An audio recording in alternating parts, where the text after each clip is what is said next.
ஆண்டவரும் இரட்சகருமாகிய இயேசு கிறிஸ்துவின் இடையினேற்ற நாமத்தில் அன்புக்குரிய சகோதர சகோதரிகளே, இந்த நாளிலும் இந்த வீடியோ வாயிலாக உங்களை சந்திப்பதில் மிகுந்த சந்தோஷம்.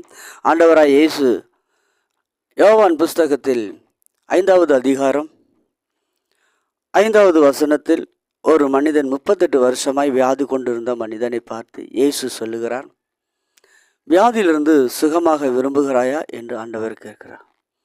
அவன் சொல்லுகிறான், நான் சுகமாக விரும்புகிறேன் என்று சொல்லுகிறான்.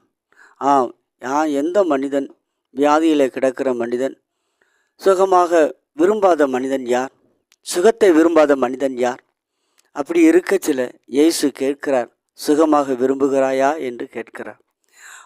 அன்புக்குரிய சகோதரனே சகோதரியே, அவனுடைய விருப்பத்தை பொறுத்து தான் ஆண்டவர் அற்புதங்களை செய்கிறவராய் இருக்கிறார். இதை கேட்டுக்கொண்டிருக்கிற அருமையான சகோதரனே சகோதரியே, இந்த நாளிலும் இந்த வீடியோ வாயிலாக நீயும் விரும்புகிற பொழுதுதான் வேதவசனம் சொல்லுது, ஆசீர்வாதத்தை விரும்பு, சுகத்தை விரும்பு. நீ விரும்பும் பொழுதுதான் ஆண்டவர் அங்கே கிரியை செய்கிறார். நீ விரும்பினாலும் விரும்பாட்டாலும் அவர் உன்னுடைய விருப்பங்களுக்கு ஏற்றாப்போல் அவர் கிரியை செய்து கொண்டிருக்கிறார்.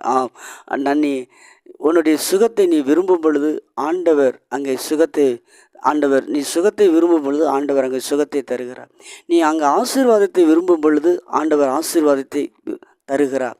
இந்த இடத்துல அவன் 38 வருஷமாக அவனுடைய நினைவு எல்லாம், இந்த குளம் எப்பொழுது கலங்கும், நான் எப்பொழுது சுகமாவேன், அந்த எண்ணம் தானே தவிர மேலே ஒரு இயேசு இருக்கிறார் என்கிற அந்த எண்ணம் இல்லை. ஆனாலும் இயேசு அப்படிப்பட்டவனை இயேசு தேடி வந்து அவனுக்கு சுகத்தை கொடுத்தார். இதை கேட்டுக்கொண்டிருக்கிற அருமையான சகோதரனே சகோதரியே, இந்த நாளிலும் வியாதியோடு கூட இருக்கிறாயா? இயேசு உன்னை சுகமாக்க விரும்புகிறார். இப்பொழுது இயேசு கிறிஸ்துவண்டை வா, இயேசு உன்னை சுகமாக்குவார். God bless you.